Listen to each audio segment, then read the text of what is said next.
नमस्कार, मैं आरबी सिंह यादव और आप देख रहे हैं मेरा YouTube channel RB Singh Yadav editor.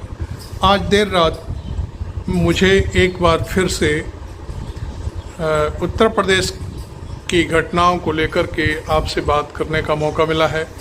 आप सोच रहे होंगे कि दिन में भी उत्तर प्रदेश पर बात की थी। नहीं, वो उत्तर प्रदेश की बात नहीं थी, वो केवल अयोध्या की बात थी। अभी मैं आपके सामने एक बार फिर से इसलिए हाजिर हुआ हूँ कि हमारे उत्तर प्रदेश के चीफ मिनिस्टर तेज और तर्रार योगी आदित्यनाथ ने एक बड़ा फैसला किया है और वो फैसला है चीफ सेक्रेटरी अपना नियुक्त कर दिया है। जो अभी तक जो मिश्रा जी थे उनको हटा दिया है, जो बार बार एक्सटेंशन ले रहे थे, और वो उनके लिए वो सारा खेल ऊपर से चल रहा था एक्सटेंशन दिलवाने का। ऊपर से मतलब आप समझ रहे होंगे जो अमित शाह नरेंद्र मोदी की तरफ से। लेकिन आज उन्होंने खुद मनोज सिंह को उत्तर प्रदेश का मुख्य सचिव बना दिया और वो उनके बहुत ही विश्वसनीय हैं। और मैं आपको बता दूं कि यह फैसला उन्होंने खुद लिया है और इसमें किसी भी प्रकार की कोई भी गुंजाइश नहीं है कि अमित शाह और नरेंद्र मोदी इसमें दखलंदाजी कर सकें। इसके कई एक कारण हैं, मैं आपको बता दूं। मैं गहराई से बात करूंगा। आप मेरे चैनल को सब्सक्राइब जरूर कर लें और फिर देखें, क्योंकि वीडियो लंबा है। अंत तक देखेंगे तो आपको सारी परतें खुली मिलेंगी। ये इस वीडियो में उत्तर प्रदेश के बारे में और मोदी, शाह और योगी आदित्यनाथ के बीच जो शीत युद्ध चल रहा है, भारतीय जनता पार्टी की पार्टी को जो करारी हार मिली है, शिकस्त मिली है 2024 के लोकसभा चुनाव में, उस पर मैं पूरा विश्लेषण आपके सामने रखूँगा। तो अंत तक देखिए, बड़ा मज़ा आएगा वीडियो को। और ज़रूर आपसे उम्मीद करता हूं कि आप इस वीडियो के साथ मेरे जितने भी सारे दर्शक हैं वो सारे मुझे सब्सक्राइब करेंगे। जो नहीं कर पाए हैं वो ज़रूर करें। और मैं ऐसे ही एनालिसिस और बहुत सच्ची खबरें आपके सामने में ला करके दिखाता रहूं, यही मेरी उम्मीद रहती है और यही मेरी पत्रकारिता का उसूल है। तो मैं अभी ये सारी चीज़ें मैं आपको इसलिए कह रहा हूँ कि अचानक से ये जो फैसला किया है योगी जी ने, ये बहुत ही गजब का फैसला है। और इस फैसले के ज़रिए ये संदेश दे दिया है कि वो पूर्ण रूप से अपने राज्य में चीफ मिनिस्टर हैं और पूर्ण रूप से अपने राज्य को खुद संभालने की ताकत रखते हैं। और ये ताकत तभी मिलती है जब अधिकारियों की कमान उनके खुद के अपने हाथ में हो। और यही उन्होंने कर दिखाया और यह कर दिखाना ही उनको स्वतंत्र रूप से काम करने का एक बड़ा, ये मैं समझता हूँ, संकेत है। ये मैं बात आपको बताना चाहता हूँ। अधिकारियों के तबादले, नियुक्तियाँ, ये तो सब होती रहती हैं, लेकिन जो चीज़ अभी सामने आई है कि मुख्य सचिव जैसी चीज़ को पिछले कई सालों से लटकाया जा रहा था, बार बार एक्सटेंशन हो रहे थे, उस पर मैं समझता हूँ योगी जी ने आज एक बड़ा फैसला लिया है और वो स्वतंत्र रूप से काम करने की तरफ बढ़ रहे हैं। इसके पीछे क्या कारण हो सकते हैं मैं आपको बता दूं। आपको मालूम है कि जहां 75 सीटें थीं एनडीए की उत्तर प्रदेश में, उनमें से अब 33 सीटें रह गई हैं। ये एक बहुत बड़ी कहानी थी। देखिए, मैं कोई भी व्यक्ति चाहे कितने भी बड़े संस्थान का बड़े से बड़ा ओहदेदार पदाधिकारी हो जाए, लेकिन मालिकान लोग जब उसे खुले रूप से काम नहीं करने देंगे तो उस संस्थान की स्थिति बहुत ख़राब होगी। जैसे आपको बता दें कि पीछे से उंगलबाजी करना, जैसे अब मुख्यमंत्री आदित्यनाथ को रोकने के लिए समय समय पर दिल्ली से बातें आ रही हैं, दिल्ली से नेता भेजे जा रहे हैं, ज़बरदस्ती कुछ लोगों को आगे करके उन्हें उनके काम में बाधा डालने की कोशिश हो रही है। जैसे उत्तर प्रदेश में कभी डिप्टी चीफ मिनिस्टर नहीं रहे, हमेशा से ही आपने देखा होगा। शुरू से मैंने जब से पत्रकारिता शुरू की है तब से मैंने देखा है, बल्कि और पहले से देखा है। जब से चौधरी चरण सिंह चीफ मिनिस्टर थे 1968 में, जब उनकी संवित सरकार बनी थी, तब भी कोई चीफ मिनिस्टर नहीं था। उसके बाद एन डी तिवारी रहे, उसके बाद फिर 1970 में रामनरेश यादव रहे। यहाँ तक कि गोरखपुर से ही हमारे नेता जो सिंह साहब थे जिनकी डेथ हो गई वो भी थे, बीपी सिंह साहब थे, और भी कई एक लोग रहे, मुलायम सिंह यादव, मायावती और भी कई एक बीजेपी के भी एक दो लोग रहे। लेकिन कभी इस तरह से जो दो जो भैंसे, नाव के नीचे दो भैंसे लगा दिए जाते हैं, वो कभी इधर चले जाते हैं कभी इधर चले जाते हैं, इस तरह से वो काम नहीं करने देते। एक ये बहुत बड़ी एक डिसक्वालिफिकेशन होती है कि नहीं आप काम नहीं कर पाएंगे इसलिए हम आपको डिप्टी चीफ मिनिस्टर दे रहे हैं, कोई मतलब नहीं होता। आज योगी ने बिल्कुल सही फैसला लिया है और स्पष्ट रूप से खुद काम करने का उनमें मादा भी है। हम जानते हैं वो जो भी काम करते हैं, चाहे वो अच्छा हो बुरा हो, भले ही योगी से मेरे संबंध या मैं योगी की जो थॉट्स हैं या योगी की जो विचारधारा है उससे मेरा मेल नहीं खाता, मेरा खुद का, मैं अपनी बात कर रहा हूँ, तब भी उनके काम के लिए जो वो काम कर रहे हैं उस पर रिपोर्टिंग करना, उनके बारे में बात करना, ये मेरा फ़र्ज़ है, मेरा धर्म है पत्रकार होने के नाते कि मैं उस चीज़ की जो उनकी काबिलियत है उनको मैं सामने लाऊं, या जो वो गलत काम कर रहे हैं उसको भी मैं सामने लाऊं। तो आज अभी तक ये था कि योगी आमतौर पर ऊपर के निर्देश पर ही काम करते थे। कई एक जैसे दो डिप्टी चीफ मिनिस्टर हैं वो शाह के आदमी थे। अब बताइए 2004 का जो वो इलेक्शन हुआ है, 4 जून को जो रिज़ल्ट आया है, उसके बाद से योगी ने मंत्रिमंडल की बैठक बुलाई और कितनी हिम्मत थी कि दोनों डिप्टी चीफ मिनिस्टर उनकी उस मीटिंग में नहीं पहुंचे और बहाना कर दिया कि हम दिल्ली में हैं। दिल्ली में क्या कर रहे हो भाई, आपका ओहदा यहाँ पर है, आप चीफ मिनिस्टर के साथ सहयोग से काम करिए। ये नहीं, केवल पॉलिटिक्स करना और योगी को अस्थिर करना, ये सारी कहानियाँ बहुत दिनों से चल रही थी। तमाम छोटी छोटी पार्टियों के लोगों को भीतर सरकार में घुसेड़ देना, ज़बरदस्ती मिनिस्टर बना देना, जबकि उनका कोई रोल नहीं है, स्पष्ट बहुमत है भारतीय जनता पार्टी के पास। ये सारी चीज़ें, और उनको ला करके उनके कहने से प्रत्याशी तय कर देना, जबकि वो प्रत्याशी चुनाव में हार जाते हैं। बहुत सारी और कई एक चीज़ें हैं।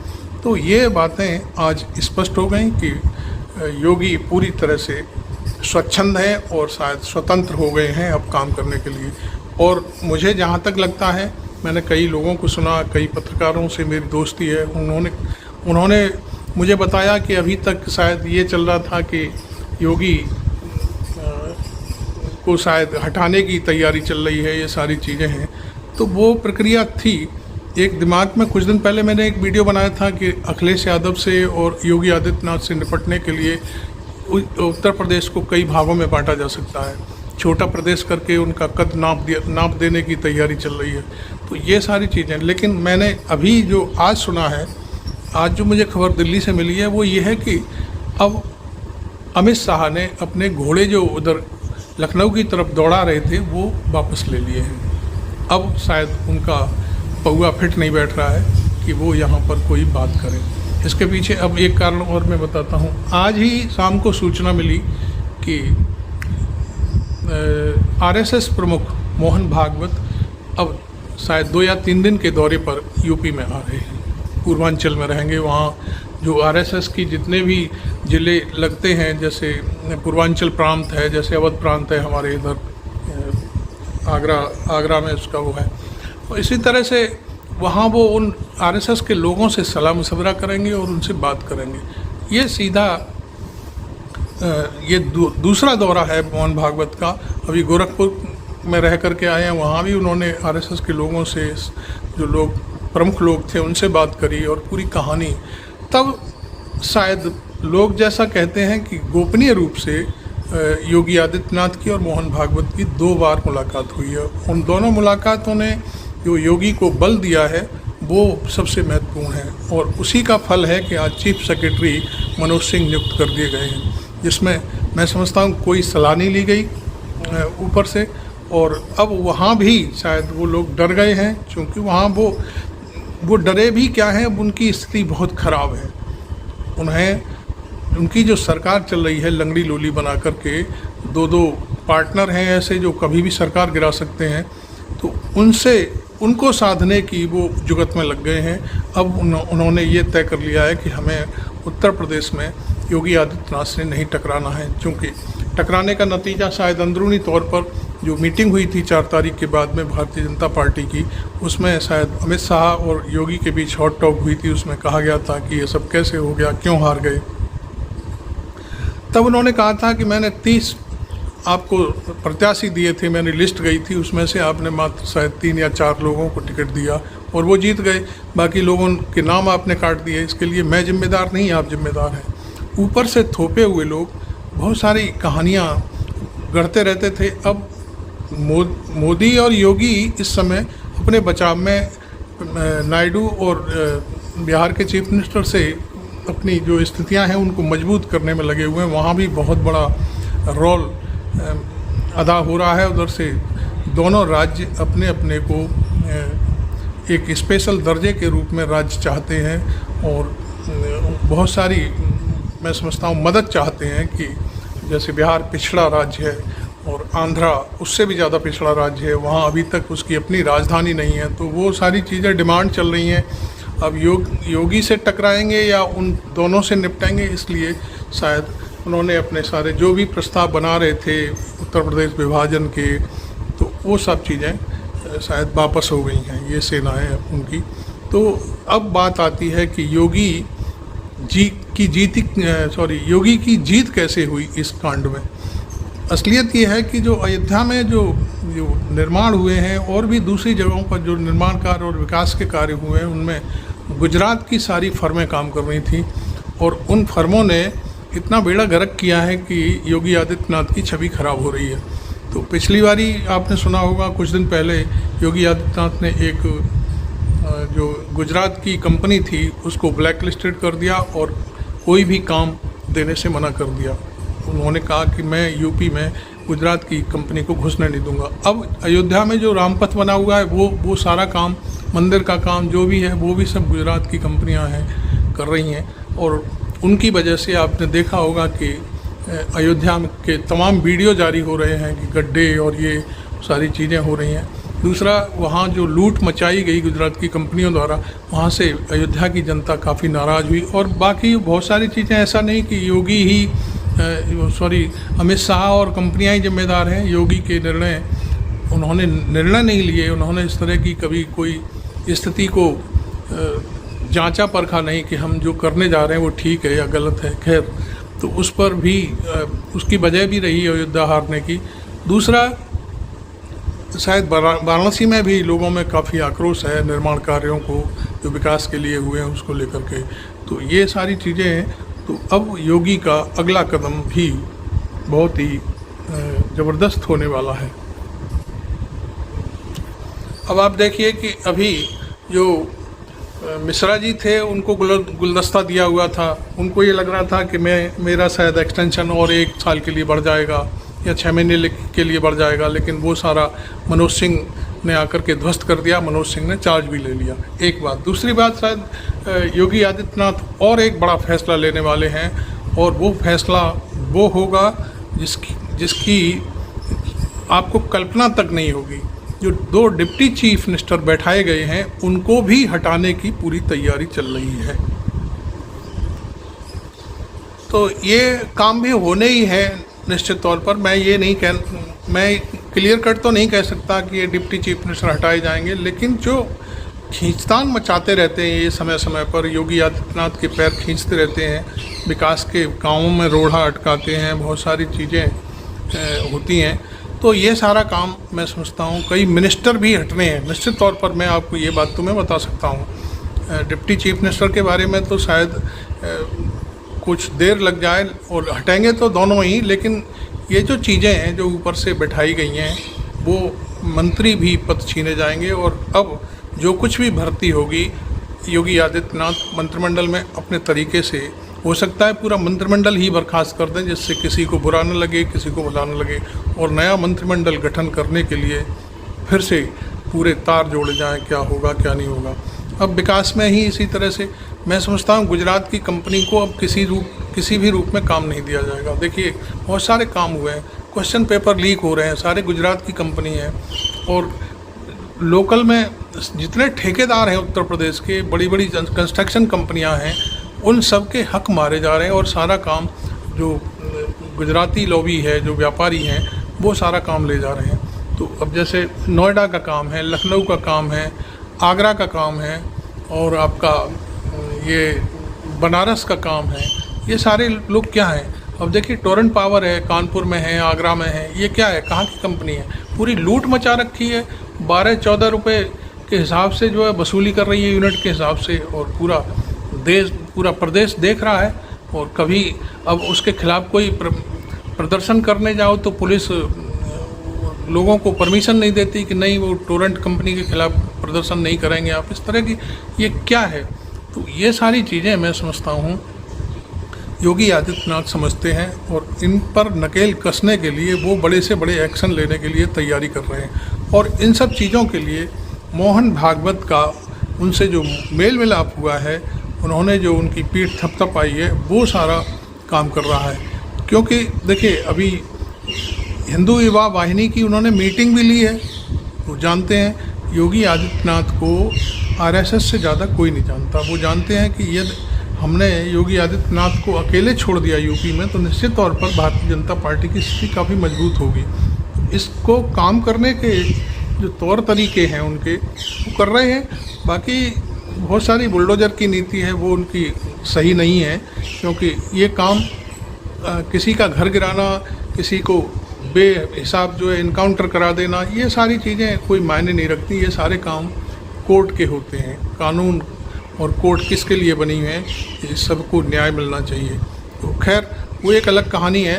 लेकिन मुझे जहाँ तक पता चला है वो ये है कि योगी आदित्यनाथ अयोध्या में जो मसला हुआ है, 850 करोड़ रुपए का जो घपला हुआ है, उसका यदि जांच बैठ गई तो वो सारे तार दिल्ली दरबार तक जुड़ जाएंगे और किसने कहाँ पर किससे कितना पैसा लिया, कहाँ उसका चंदा लिया गया या दूसरे रूप में पैसा लिया गया, यदि ये जांच पड़ताल हो गई तो जो दिल्ली लॉबी है गुजरात की, वो पूरी चक्कर में फंस जाएगी। और यदि वो चक्कर में फंसती है तो फिर बहुत कुछ गड़बड़ होने वाला है।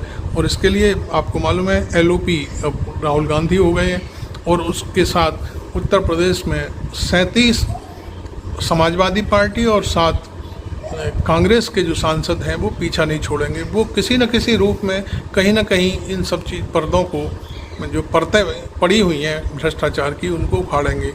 एक नहीं है, महंगाई, भ्रष्टाचार, नौकरियां, पेपर लीक, बहुत सारी चीज़ें हैं। वो इसमें ये पूरी भारतीय जनता पार्टी बेनकाब हो जाएगी। तब की स्थिति में एक स्ट्रॉन्ग चीफ मिनिस्टर का होना बहुत अनिवार्य है और वो शायद योगी आदित्यनाथ अब करने जा रहे हैं। तो मैं एक बात और जोड़ना चाहूँगा। देखिए भारतीय जनता पार्टी कोई छोटी मोटी पार्टी नहीं है। पूरे देश में उसका बहुत बड़ा नेटवर्क है, सरकारें हैं, तमाम चीज़ें हैं। अब जो भारतीय जनता पार्टी में योगी और मोदी और अमित शाह से नाखुश नेता हैं, उनकी आपको मैं लिस्ट गिनाता हूँ। शिवराज सिंह चौहान मध्य प्रदेश, वसुंधरा राजे राजस्थान, गडकरी महाराष्ट्र, और भी बहुत सारे लोग हैं। मेनका गांधी के बेटे और कई लोग हैं जो पूरी तरह से अमित शाह और मोदी से नाखुश हैं। और बहुत सारे, बहुत लंबी लिस्ट हो जाएगी, मैं नाम गिनाऊंगा तो। इन लोगों ने भी और हाँ, आरएसएस प्रमुख मोहन भागवत और दूसरे एक और महाराज थे आरएसएस के जो मेंबर थे, उन्होंने भी कह दिया था कि हाँ गलत काम हो रहे हैं। मैं नाम भूल गया उनका क्या है। खैर इन सब लोगों ने अब शायद योगी को आगे कर दिया है कि आप खुल करके काम करिए, हम आपके साथ हैं। और अमित शाह चूँकि इस समय 400 पार का नारा मोदी ने दिया था, 400 पार का नारा, उस नारे को लेकर के उड़ने वाले अमित शाह थे, वो इस समय पूरी तरह से घायल हैं, 240 पर टिके हुए।